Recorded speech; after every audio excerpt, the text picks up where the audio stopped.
오늘 에덴 동산. 에덴 동산은 어떤 곳일까요? 에덴 동산은 바로 이런 곳입니다. 창세기 2장 8절에 보니까 여호와 하나님이 동방의 에덴에 동산을 창설하시고 그 지으신 사람을 거기 두시니라 이렇게 말씀하고 있습니다. 여기 동방에라고 하는 말, 에덴에라고 하는 말, 동산, 그러니까 동방의 에덴의 동산, 요 세 단어를 통해서 에덴의 본질이 무엇일까? 우리는 이걸 알 수가 있어요. 이 동방에라고 하는 말은 동쪽에 있다는 거예요. 그런데 이거는 단지 방향을 가리키는 말이 아니라 이 동방에라고 하는 말은 조금 더 깊은 의미가 있습니다. 이렇게 제가 한번 정리를 해놨어요. 이 동방에라고 하는 말은 고대 사회에서 해가 어디서 뜨죠? 동쪽에 뜨지 않습니까? 그래서 동쪽 하면은 생명이 있는 곳이에요. 생명이. 왜냐하면 해가 뜨면은 생명이 자라지 않습니까? 이렇게 햇빛을 받고 곡식이 자라고. 그러니까 해 하면 생명이에요. 그러니까 동쪽 하면 생명이에요. 또 빛이 쫙 비치면 어두움 가운데 빛이 쫙 비치면 어떻게 됩니까? 뭔가 밝히 알지 않습니까? 그래서 빛 하면은 계시죠. 계시. 하나님의 뜻, 하나님의 계시. 그래서 동방에라고 하는 말이 단지 어떤 동쪽에 있다라고 하는 말을 넘어서 생명이 있고 계시가 있는 곳, 그런 곳이에요. 에덴이라고 하는 말은 뭔가 성경에서 에덴이라고 하는 말은 번성하고 풍족할 때 쓰는 말이에요. 그래서 번성하고 비옥하고, 그래서 고대 사회에서 뭔가 번성하고 비옥하면은 농사가 잘 되면은 하나님의 축복이다. 그거는 하나님의 임재가 있다. 그래서 에덴이라고 하는 것은 하나님의 임재, 하나님의 축복이 있는 곳이다. 이런 의미가 여기 있습니다. 동산이 어떤 동산인가요? 동산은 나무로 막 둘러싸여 있어요. 어떤 나무일까요? 그냥 나무가 아니에요. 아주 먹기 좋은 과실나무로 그냥 둘러싸여 있고 빽빽해요. 그러니까 풍족하죠. 그리고 그렇게 뺑 둘러싸여 있으니까 울타리가 뭐 보호가 되죠. 누가 저기 쳐들어올 수도 없고. 그러니까 이 동산은 하나님이 지은 모든 곳 가운데 가장 복된 장소예요. 가장 독보적으로 복된 장소를 동산이다라고 하고. 그러니까 동방의 에덴의 동산이라, 이걸 다 종합적으로 정리해 보면 성전입니다. 성전. 하나님께서 임재하시는 가장 독보적으로 복된 장소. 그게 성전 아닙니까? 그렇죠? 하나님은 어려운 말로 편지하십니다. 하나님은 안 계신 곳이 없으세요. 모든 곳에 다 계세요. 그러나 구약에 보면 하나님이 모든 곳에 계시지만 특별하게 임재하고 계시는 장소가 있어요. 그게 어디입니까? 성전이죠. 에덴 동산은 성전이었습니다. 에덴의 본질은 성전이에요. 그러니까 하나님께서 사람을 만들자마자 성전에 두신 거예요. 이게 오늘날 우리에게 큰 메시지를 주시는 거죠. 하나님은 우리가 예배하기를 원하십니다. 하나님은 우리와 하나님과 친밀한 관계를 맺기를 원하세요. 그러니까 하나님께서 사람을 만들자마자 에덴 동산 성전에 두셨다. 그러니까 우리는 어떻게 됩니까? 우리도 하나님을 예배하는 삶, 그리고 우리도 하나님을 찬양하고 하나님과의 친밀한 관계를 위해서 노력하는 삶을 살아야 된다라고 하는 것을 동방의 에덴 동산, 이 세 단어를 통해서 우리가 알 수 있는 것이죠. 자, 그러면 구체적으로 에덴 동산의 삶은 어떤 삶일까요? 크게 두 가지를 우리 오늘 본문을 통해서 알 수가 있어요. 먼저 첫째, 풍성하다는 것입니다. 풍성한데 뭐가 풍성하냐? 기쁨이 풍성한 거예요. 기쁨이 풍성한 기쁨의 삶. 풍성하다고 하는 것은 흘러 넘치는 거죠. 그러니까 그냥 단지 기쁘고 살며시 미소를 띠는 그 정도가 아니라 기쁨을 주체할 수 없어서 기쁨이 흘러 넘치는, 그게 에덴의 삶이었습니다. 오늘 세 가지 종류의 나무가 있습니다. 창세기 2장 9절에 보면 여호와 하나님이 그 땅에서 보기에 아름답고 먹기에 좋은 나무, 첫째 나무, 또 동산 가운데 생명나무, 두 번째 나무, 선악을 알게 하는 나무, 세 번째 나무. 자, 나무가 세 종류 있는데 그 중에서 보기에 아름답고 먹기에 좋은 나무가 과실이죠. 그러니까 에덴 동산은 과수원이에요. 근데 그냥 얼마나 그 과수나무가 열매가 풍성하고 보기에도 그냥 아름답고 그런지 풍성하다는 것이죠. 그래서 그런 아주 먹거리들이 풍성하고 보기에 아름다운 그런 과일 열매들이 아주 그냥 풍성한, 그러니까 기쁨이죠. 이건 기쁨의 이미지입니다. 자, 그걸 어떤 학자가 이렇게 묘사하고 있어요. 미적으로 감상할 만하고 유형한 온갖 종류의 놀라운 나무들로 가득 찬 과수원, 이게 에덴입니다. 또 거기에는 어떤 분위기가 있습니까? 아주 풍성한 삶을 송축하는 기쁨의 분위기가 동산을 가득 채우고 있다. 에덴 동산은 기쁨의 삶입니다. 우리 이런 말 하죠. 더도 말고 덜도 말고 한가위만 같아라. 왜입니까? 먹을 게 많잖아요. 먹을 게 많잖아요. 그러니까 뭡니까? 더도 말고 덜도 말고 한가위만 같아라. 먹을 게 많고 풍년이면은 기쁘지 않습니까? 아주 기쁜 거죠. 그러니까 에덴 동산은 이 기쁨의 이미지가 있어요. 에덴 동산의 삶은 그런 기쁨의 삶입니다. 그런데 여기서 더해서 강이 흐른단 말이죠. 강. 이 고대 사회에서 강하면 생명이에요. 생명. 생명과 기쁨입니다. 그래서 이 물이 귀한 고대 근동에 강이 그냥 막 흐르면 아주 생명력이 넘치고 기쁨이 넘치죠. 우리 찬양이 있죠. 내게 강 같은 평안, 이렇죠. 내게 샘 솟는 기쁨, 그렇죠. 강이 막 흐른단 말이죠. 여기 에덴이라고 하는 지역에 아마 거기 동산을 두신 것 같아요. 근데 이 에덴에서 흘러나와서 강이 다 흘러나와서 동산을 적시고 동산을 아주 충분히 적시는 거예요. 동산을 충분히 적시니까 동산이 비옥해집니다. 그리고 그냥 그 강이 흘러 넘쳐요. 그래서 동산에서부터 거기서부터 갈라져 내 근원이 되었다라고 하면서 동산만 적시는 것이 아니라 거기서 강이 흘러 넘쳐서 네 가지의 강으로 이렇게 동산에서 이렇게 쫙 뻗어 나갔다. 기쁨이 흘러 넘치는 거죠. 기쁨이 흘러 넘치는 것입니다. 생명수가 동산에 충만했어요. 동산이 생명수의 강으로 번성했습니다. 거기에서 그치는 것이 아니라 이제 이 생명수를 땅 끝까지 흘러 넘치게 하는 복의 통로로 동산이 사용되어지는 것이죠. 우리가 바로 우리가 성전 아닙니까? 우리 몸이 먼저 우리가 기뻐해야 돼요.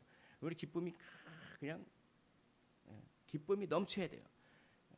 그런 다음에 그 기쁨이 넘쳐서 다른 사람들에게 나의 기쁨을 전달해서 정말 기쁨을 전달하는 사람, 바로 그런 사람이죠. 우리는 그런 사람이 되어야 되는 거죠. 참 보니까 한숨 쉬는 사람 옆에 있으면 나도 모르게 한숨이 쉬어지더라고요. 한숨 쉬는 사람 옆에 있으면 한숨이 쉬어집니다. 자기는 한숨 안 쉬려고 하는데 자꾸 옆에서 휴 계속 하는 거예요. 그럼 어떡합니까? 그러면 한숨이 쉬어져요. 근데 자기가 막 이렇게 마음이 좀 울적했어요. 마음이 우울하고 울적했는데 옆에 있는 사람이 에너지가 넘치는 거예요. 에너지가 넘치고 막 그냥 별거 아닌 것 같아도 막 웃고 밝고, 그럼 어떻게 합니까? 나도 덩달아 밝아지죠. 그게 겁니다. 먼저 생명수의 강으로 우리가 충만해서 우리가 기뻐해야 돼요. 그리고 다른 사람들에게 기쁨을 전염시키십시오. 그게 그리스도인입니다. 그리스도인이에요. 구원받으셨잖아요. 안 기쁘십니까? 기쁘잖아요. 그러니까 기쁨을 전달시키는, 전염시키는 그런 사람, 한숨을 오염시키는 사람이 아니라 기쁨을 전염시키는 그런 사람이 바로 에덴 동산과 같은 그런 삶이죠. 시편 46편 4절에 이렇게 얘기하고 있습니다. 한 시내가 있어 나뉘어 흘러, 이게 에덴을 바라보면서 시를 지은 거예요. 하나님의 성 곧 지존하신 이의 성소를 기쁘게 하도다라고 합니다. 그리고 에스겔도 똑같은 환상을 에스겔도 그런 환상을 봤어요. 에스겔 47장에 보면 이런 환상이 있어요. 성전이 있습니다. 이 성전에서 물이 막 나오기 시작해요. 막 물이 나오는데 맨 처음엔 물이 조금밖에 안 나와요. 그래서 발목 정도밖에 안 잠겨요. 그런데 점점 물이 많아지기 시작합니다. 그래서 어떻게 됩니까? 물이 나의 무릎을, 그리고 또 물이 계속 많아집니다. 물이 막 차오릅니다. 나의 허리. 그래서 나중에 어떻게 됩니까? 물이 내 키를 넘어버려요. 내가 감당할 수 없을 만큼 막 물이, 그러니까 기쁨이 그렇게 샘솟는 거죠. 생명이 막 샘솟는 것입니다. 그래서 에스겔 47장 5절에 보면 에스겔이 이런 환상을 봐요. 다시 천척을 측량하시니 물이 내가 건너지 못할 강이 된지라. 주체할 수 없는 기쁨을 경험하셨으면 좋겠습니다. 물이 내가 건너지 못할 강이 되니라. 의욕이 조금 떨어지셨습니까? 정말 이 생명력을 경험하셨으면 좋겠습니다. 주체할 수 없는 생명력을 경험하셨으면 좋겠습니다. 그 물이 가득하여 헤엄칠 만한 물이요 사람이 능히 건너지 못할 강이더라. 근데 그 강이 막 흘러가요. 그래서 광야를 막 흘러갑니다. 유다 광야일 거야. 막 유다 광야를 막 흘러가니까 광야에 샘이 넘쳐 흐르리라 이런 찬양이 있잖아요. 광야를 막 흘러가니까 이 물이 광야를 흘러가니까 그 광야에 막 식물들이 자라고 막 흐르는 거예요. 그리고 이 죽음의 바다로 흘러갑니다. 죽음의 바다가 어떤 바다일까요? 여러분 사해 바다라고 들어보셨나요? 사해 바다. 이스라엘 요단강 동쪽에 보면은 그 요르단 뭐 그런 지역과 국경 지역에 사해 바다가 있어요. 근데 그냥 그 바다가 너무나 바닷물이 짜잖아요. 근데 그 사해 바다는 유독 바닷물이 더 짜요. 엄청 짜가지고 너무나 짜서 어떻게 보면 사람이 둥둥 뜨잖아요. 그래서 그 사해 바다에 이렇게 딱 해서 신문 보는 그런 바다 혹시 이렇게 혹시 텔레비전이나 이런 데서 보시지 않았는지 모르겠어요. 그렇게 염분이 너무 강해서 그 사해 바다인데 물고기가 안 사는 거예요. 바다에 물고기가 없습니다. 하나도 물고기가 없어요. 그래서 이 바다는 죽은 바다다. 그래서 사해 바다라고 하죠. 그 사해 바다로 이 물이 막 들어갑니다. 들어가니까 이 죽은 바다를 살리는 거예요. 여기 계신 분이 기쁨의 에너지가 넘쳐 보십시오. 그러면 슬픈 사람 한 사람을 살릴 수가 있어요. 그런 사람이 되었으면 좋겠습니다. 그런 사람이. 우리는 기뻐해야 할 이유가 충분한 사람입니다. 왜냐하면 구원받았기 때문에 그렇습니다. 그러니까 우리가 정말 사해바다 같은 사람들에게 우리가 들어가는 거죠. 우리가 들어가서 물이 되어서 생명의 물이 되어서 들어가는 거죠. 그래서 그 사람을 살려내는데 우리가 통로로 사용되면 얼마나 보람된 인생이 되겠습니까? 오늘 에스겔이 그런 환상을 보는 거예요. 에스겔 47장 9절 우리 화면을 보면서 한 목소리로 한번 읽어보겠습니다. 시작. 이 강물이 이르는 곳마다 번성하는 모든 생물이 살고 또 고기가 심히 마르리니 이 물이 흘러 들어가므로 바닷물이 되살아나겠고 이 강이 흐르는 각처에 모든 것이 살 것이며 죽음의 바다 사해 바다에 물이 들어가니까 거기에 고기가 심이 많게 되고 바닷물이 되살아나는 그게 우리입니다. 우리는 기쁨의 생명수죠. 명절 끝날 곧 큰 날에 예수께서 서서 외쳐 이르시되 누구든지 목마르거든 내게로 와서 마시라. 나를 믿는 자는 성경의 이름과 같이 그 배에서 생수의 강이 흘러나오리라 하시니라고 합니다. 우리 주님도 우리 배에서 생수의 강, 기쁨의 강이죠. 성령을 말씀하신 거죠. 성령 충만으로. 그것이 예수님을 믿으면 그런 기쁨을 경험하게 될 것이다 라고 그렇게 말씀하십니다. 이는 그를 믿는 자들이 받을 성령을 가리켜 말씀하신 것이라 라고 합니다. 우리는 예수 그리스도를 믿음으로 말미암아 성령을 받았기 때문에 우리는 기뻐할 수가 있습니다. 그런데 슬퍼할 일이 많습니까? 기뻐할 일이 많습니까? 사실 슬퍼할 일이 더 많지 않겠습니까? 왜냐하면 아직은 새 하늘과 새 땅이 안 왔어요. 아직은 타락된 세상에 살고 있기 때문에 아직은 참 이 세상에 고난도 많고 노고도 많고 힘들죠. 근데 어떻게 기뻐합니까? 기뻐하는 방법은 주님 안에서 먼저 울면 되죠. 울면은 주님께서 기쁨을 주시는 거죠. 그러니까 우리는 주님을 바라보면서 실컷 울기도 하고 주님께서 주시는 그 용기와 힘을 다시 경험해서 다시 아주 웃기도 하고 하면서 결국 우리는 샘솟는 그런 생명력과 기쁨을 그렇게 경험하게 되는 것입니다. 타락된 세상이기 때문에 그런 것이죠. 그래서 우리는 예배를 통하여 말씀과 기도를 통하여 우리는 눈물을 흘리고 또 그것을 통하여 우리는 아주 생명력 있는 기쁨을 경험하고 그 기쁨을 다른 사람들에게 전달하는 것입니다. 다른 사람들에게 슬픈 마음 있는 사람 예수 그리스도를 믿어보십시오. 그러면 예수 그리스도께서 주시는 놀라운 힘과 놀라운 평안과 능력으로 기뻐할 수 있는 그런 능력을 갖게 될 것입니다 라고 하면서 우리가 이렇게 기쁨을 전달하는 사람이 되어야겠습니다. 오늘 비손강이라고 하는 강이 있습니다. 그것은 하윌라라고 하는 땅을 둘렀고 기온강이라고 하는 땅은 그 강은 구스를 둘렀고 히데겔은 아수르 동쪽을 유브라데 강은 그렇게 네 강이 이렇게 흘렀다는데 사실 에덴이 어디 있습니까? 에덴이 어디 있을까요? 모릅니다. 몰라요. 그러나 여기서 중요한 것이 있습니다. 왜 비손강, 기온강, 히데겔강, 유브라데강 이걸 굳이 왜 써놨을까요?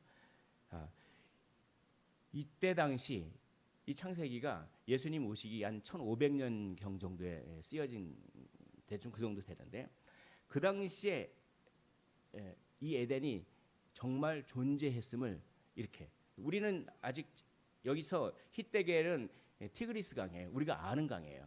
유브라데 강 우리가 알잖아요. 지금 그렇죠? 저쪽에 있잖아요. 그 메소포타미아 지역에 있잖아요. 그렇게 있잖아요. 그런데 하윌라, 구스 이런 데는 잘 몰라요. 그러니까 이 현대인이 보기엔 잘 모르지만 그 성경을 기록할 당시에 에덴이 존재하고 있었다라고 하는 성경 저자가 그거를 인정하고 있는 겁니다. 여러분, 에덴은 신화가 아닙니다. 에덴은 정말 존재하는 곳입니다. 그것을 믿으셨으면 좋겠습니다. 정말 에덴이 존재합니다. 이것을 번외로 한번 말씀드리고 두 번째, 자, 이 에덴 동산에서의 삶은 이것이 중요합니다. 영적 전쟁에서 승리하는 삶이다라고 합니다. 에덴은 낙원인데 무슨 영적 전쟁이 필요합니까? 낙원에 무슨 사탄이 있습니까? 근데 있어요. 그러니까 우리 하나님께서 천지를 창조하신 다음에 사람을 지으셨잖아요. 그리고 에덴 동산을 만드셨잖아요. 그 사이 중간 어떤 때 우리 하나님께서 천지를 창조하시고 사람을 지으신 그 중간 어떤 때에 천사가 타락합니다. 그래서 그때 벌써 마귀가 있어요. 그래서 마귀가 뱀을 빌어서 에덴 동산으로 들어오잖아요. 그러니까 영적 전쟁을 해야죠. 낙원이지만 그렇죠? 완전한 낙원이 아닌 것이죠. 에덴은 그러니까. 자, 그래서 오늘 창세기 2장 15절에 보니까 여호와 하나님이 그 사람을 이끌어 에덴 동산에 두어 그것을 경작하며 지키게 하시고, 경작하다 막 농사짓는다 그런 뜻도 되죠. 그런 뜻도 되지만 여기에는 더 많은 다른 뜻이 있습니다. 이 경작하다, 지키다라고 하는 말은 히브리어로 아바드, 샤마르 뭐 이렇게 하는데 이거는 제사장들이 성막에서 섬길 때 쓰는 말이에요. 그러니까 경작하다 이거는 경작하다 이렇게 이제 번역을 했지만 이거는 성막에서 섬기는 일이에요. 지키다 이건 뭡니까? 성막에 누가 침입자들을 안 들어오게 성막을 보호하는 그런 걸 지킨다라고 하는 것이죠. 그러니까 한마디로 왜 성막에서 섬깁니까? 성막을 정결하게 해서 그래서 하나님이 성막에 임재하실, 왜냐하면 죄가 있으면 하나님이 임재하지 않잖아요. 그러니까 성막을 부지런히 섬기는 거예요. 때가 되면 등불도 갈고 막 그렇게 하는 거죠. 그래서 하나님이 원하시지 않은 다른 불을 드리니까 어떻게 합니까? 그냥 불이 날아가서 막 삼켜버릴 정도로 그렇게 하나님은 정결한 것을 중요시 여기잖아요. 그러니까 성막에서 섬기고 침입자들로부터 성막을 지키고 하는 것이 정결함을 유지하는 것입니다. 에덴 동산을 정결하게 보호하는 거예요. 그러면 뭔가 침입자가 있다고 하는 것이죠. 침입자가 있으니까 그걸 알려주는 거예요. 그러니까 뱀이 에덴 동산에 들어갈 때 단지 유혹하는 존재로만 들어온 것이 아닙니다. 뱀이 유혹하는 존재로만 들어온 것이 아니라 불법 침입자로 들어왔어요. 그러니까 이 아담에게 분명히 뱀이 들어오기 전에 아담에게 먼저 말씀하신다니까요. 하나님께서 침입자가 있을 것이다. 너 조심해야 돼. 그거 안 알려주고 갑자기 뱀이 들어온 거 아닙니다. 그러니까 하나님께서 침입자가 있을 거야. 너는 이 에덴 동산을 지켜야 돼. 이렇게 분명히 말씀하셨어요. 그리고 여기를 정결하게 보호해야 돼. 그렇죠? 그러니까 아담은 어떻게 됐습니까? 영적으로 긴장하고 어떤 형태로 침입자가 들어오게 될 것인지 영적으로 긴장하고 늘 그 침입자를 대적해서 싸울 준비를 아담은 하고 있었어야 돼요. 그러니까 아담이 그냥 하나님께서 이런 어떤 아무런 언지를 주시지 않은 상태에서 갑자기 들어온 거 아닙니다. 그러니까 아담이 책임이 있어요. 그러면 어떻게 침입자로부터 에덴 동산을 지켜낼 수가 있을까요? 그 비결을 하나님께서 알려주십니다.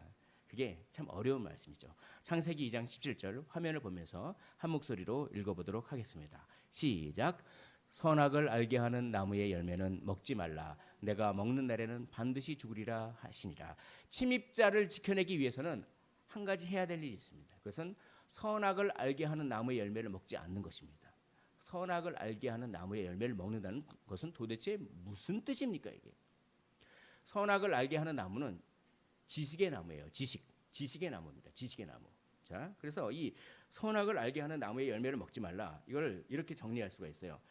우리가 하나님만이 절대적인 지식을 가지고 있습니다. 인간의 지식은 다 상대적이에요. 아무리 철학이 발달하고 아무리 과학이 발달하더라도 절대적인 지식을 인간은 가질 수가 없어요. 상대적인 지식만 가질 수가 있어요. 그러니까 허무주의에 빠집니다.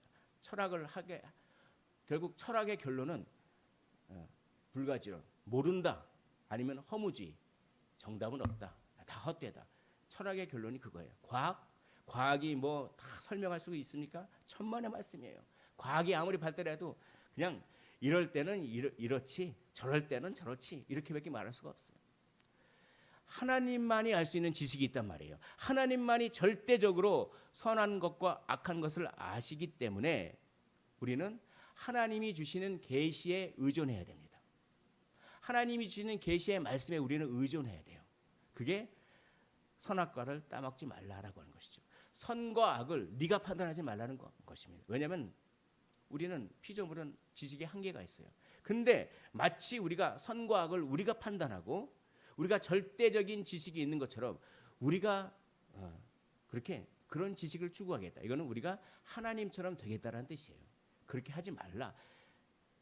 침입자를 막기 위해서는 계시에 전적으로 의지하고 내 생각을 버리고 하나님의 생각에 나를 맞춰야만, 너를 맞춰야만, 그래야 유혹을 이길 수 있고 그래야 침입자 뱀을 무찌를 수 있다, 이거예요.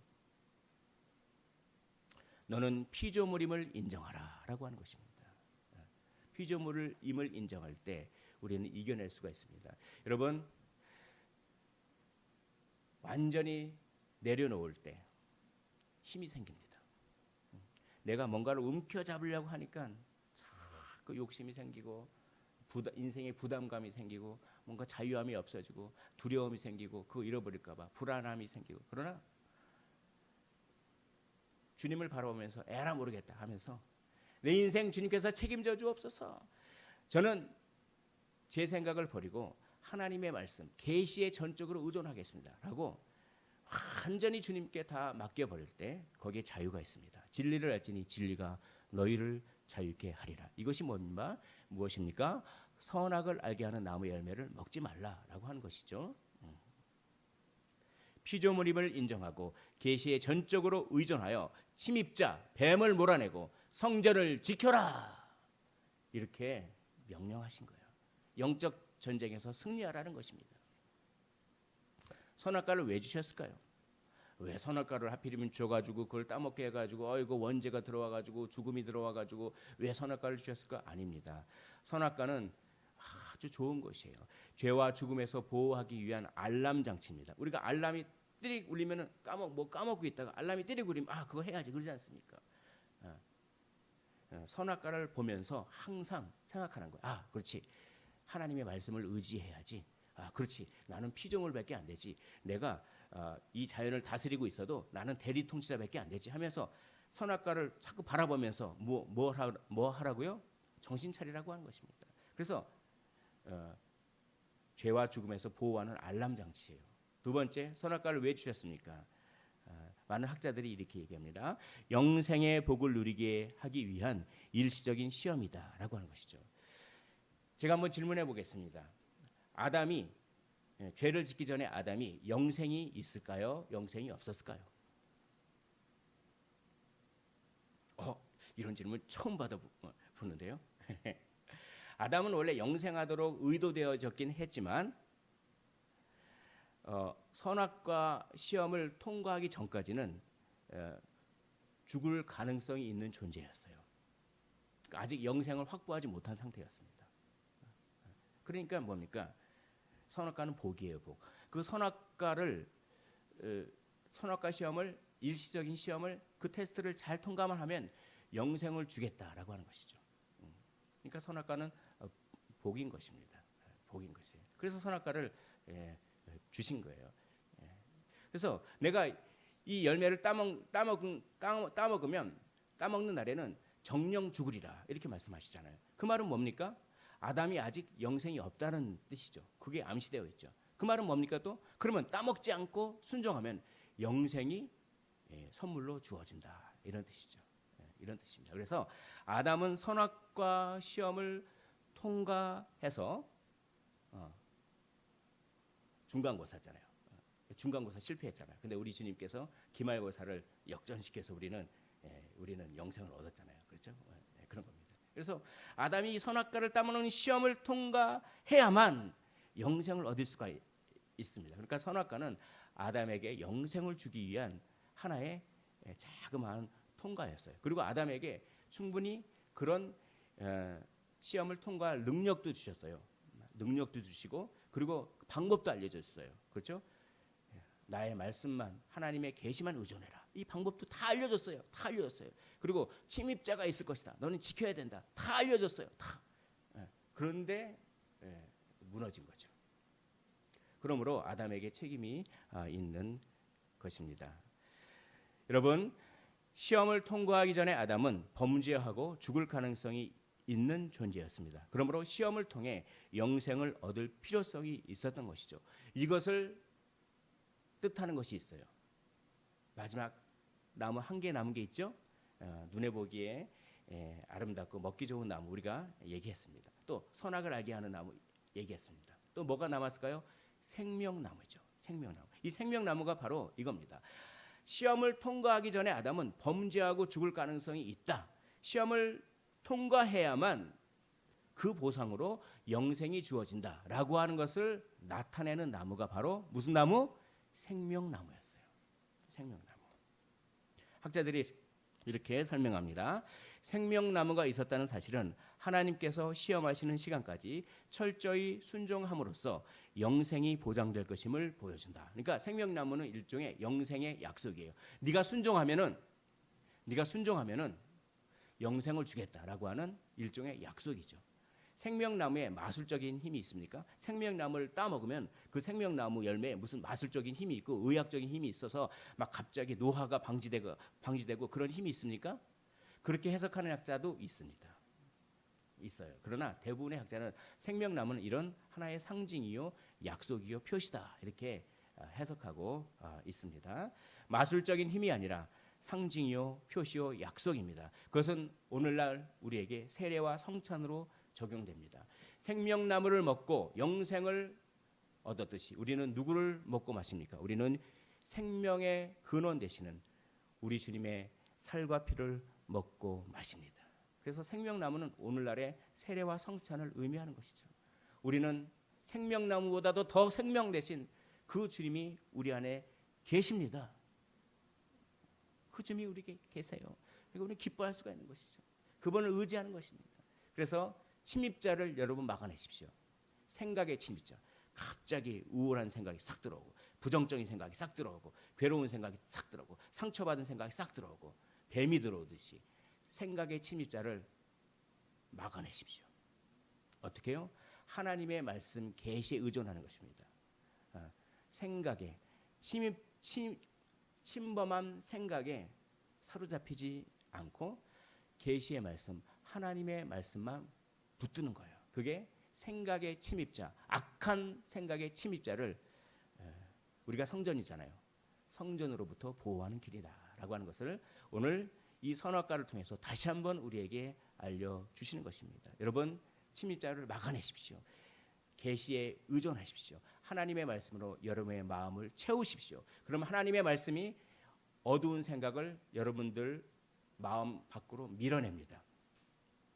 그런 놀라운 은혜를 경험하셨으면 좋겠습니다. 우리는 에덴 동산보다 더 좋은 동산에 살고 있습니다. 왜냐하면 첫째 아담은 실패했습니다. 그러나 둘째 아담 예수 그리스도께서 십자가와 부활을 통하여서 승리하셨습니다. 마귀를 결정적으로 꺾으셨습니다. 그리고 우리에게 성령을 주셨습니다. 그래서 이제 에덴 동산이 성전이 아니라 우리 몸 자체가 우리가 성전이에요. 우리가 성전이기 때문에 우리가 가는 곳이 다 성전이죠. 우리는 에덴 동산보다 더 좋은 동산에 살고 있습니다. 에덴 동산은 성공할 수도 있고 실패할 수도 있었던, 타락 전에 에덴 동산은 성공할 수도 있고 실패할 수도 있는 중립적인 상태였잖아요. 그러나 우리는 이미 성공하신 예수의 영이 우리 안에 계시기 때문에 에덴 동산보다 우리가 더 좋은 상태에 있을까요? 더 좋은 상태에 있는 거예요. 할렐루야. 우리는 타락하기 전 에덴 동산보다 더 좋은 상태에 있습니다. 물론 타락의 여파로 지금 우리가 완전한 새하늘과 새 땅에 살진 않지만 그래도 우리는 우리의 신분은 이미 새하늘과 새 땅에 사는 그런 에덴 동산에 사는 사람들보다 더 좋은 상태에 우리가 있는 것이죠. 그것이 바로 주님께서 주신 동산인 것입니다. 주님께서 십자가 부활로 우리에게 주신 동산은 에덴 동산보다 어떻게 합니까? 더 좋은 동산이에요. 그러므로 우리는 그런 주님께서 주신 동산에 사는 우리는 어떻게 살아야 되겠습니까? 우리는 더욱 기쁨의 삶을 살아야 됩니다. 에덴 동산의 삶이 기쁨의 삶이었습니까? 기쁨이 넘치는 삶이었습니까? 우리는 에덴 동산보다 더 좋은 동산에 살기 때문에 더욱 기쁨이 넘치는 삶을 사시기를 원합니다. 그러기 위해서 더욱 많이 우십시오. 하나님 앞에 더욱 울 때 더 큰 기쁨을 경험할 수가 있습니다. 우리는 에덴 동산보다 더 좋은 동산에 살고 있기 때문에 더욱 영적인 전쟁에서 승리하는 삶을 살아야 됩니다. 정말 어떻게 합니까? 하나님의 계시에 의존하십시오. 우리는 더욱 선악과와 생명나무를 바라보는 삶을 살아야 되는 것이죠. 아담은 바라봤어야 돼요. 아담은 수시로 바라봤어야 돼요. 선악과를 바라보면서 나는 피조물밖에 안 되지. 내 생각을 주장하는 것이 아니라 정말 계시의 말씀에 하나님의 말씀에 의존해야지. 이렇게 선악과를 바라보면서 수시로 그런 생각을 했어요. 그리고 선악과 옆에 있었던 생명나무를 바라보면서 그렇지. 내가 순종하면은 나는 영생을 약속받았어. 이걸 계속 그걸 바라봤어야 돼요. 그러니까 아담은 항상 바라봤어야 돼요. 선악과를 바라보고 생명나무를 바라보고 선악과를 바라보고 생명나무를 바라보고 그러면서 어떻게 됩니까? 영적인 긴장의 끈을 놓지 않았어야 됩니다. 그것을 놓는 순간 뱀이 샥 들어와 버리는 거죠. 우리도 마찬가지입니다. 우리도 하나님의 말씀을 늘 바라보면 선악과와 생명나무가 하나님의 말씀이잖아요. 선악과와 생명나무가 하나님의 말씀이에요. 하나님의 말씀에는 교훈과 책망과 의로 교육하기에 유익하지 않습니까? 거기에는 책망하고 경고를 주는 선악과와 같은 말씀도 있고 약속의 말씀, 소망의 말씀, 생명나무와 같은 말씀이 다 기록된 하나님의 말씀에 있어요. 그러니까 그 말씀을 읽고 그 말씀을 생각하는 거예요. 그게 더욱 선악과와 더욱 생명나무를 바라보는 삶입니다. 그렇게 하나님의 말씀에 붙잡힐 때 어두운 생각은 물러나게 되는 줄 믿습니다. 생각의 침입자를 쫓아내십시오. 에덴 동산보다 더 좋은 동산을 지켜내십시오. 그리고 또 한 가지가 있습니다. 에덴 동산보다 더 나쁜 동산에 살고 있는 사람들이 얼마나 많은지 모르겠습니다. 같은 아파트에 살아도 같은 아파트 지역에 살아도 어떤 사람은 예수님으로 데려감을 당할 것이죠. 어떤 사람은 버려짐을 당할 것입니다.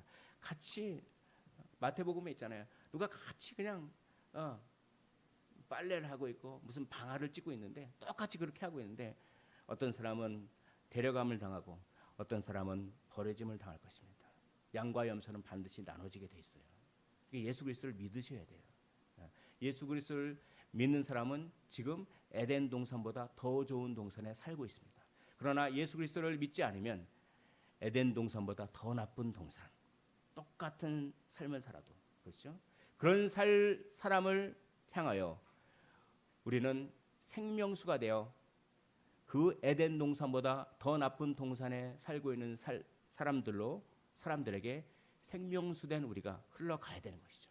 그래서 그 사해의 바다를 죽음의 바다를 생명의 바다로 바꿨듯이 우리가 복음으로 넘쳐 생명과 기쁨으로 넘쳐 복음의 영향력을 가지고 에덴 동산보다 더 나쁜 동산에 살고 계신 분으로 우리가 흘러 들어가서 죽음의 바다를 생명의 바다로 바꾸는데 우리가 열심을 다해야 된다. 그것이 주님께서 주신 동산에 살고 있는 우리가 마땅히 해야 될 일인 것입니다. 오늘 찬양했죠? 주께서 주신 동산에 땀 흘리며 씨를 뿌리며 복음의 땀, 복음의 씨를 뿌리십시오. 예배의 땀, 기쁨의 씨를 뿌리십시오. 내 모든 삶을 드리리 날 사랑하시는 내 주님께. 우리가 땅끝까지 흘러가면 거기서 우리 주님을 만날 것입니다. 주께 드릴 열매를 가득 안고, 그리고 거기서 주께 드릴 찬양과 노래를 가득 안고 주님을 만날 것입니다. 이제 얼마 남지 않았습니다. 우리 주님은 다시 오십니다. 반드시 오십니다. 영광의 주님 곧 오시리라.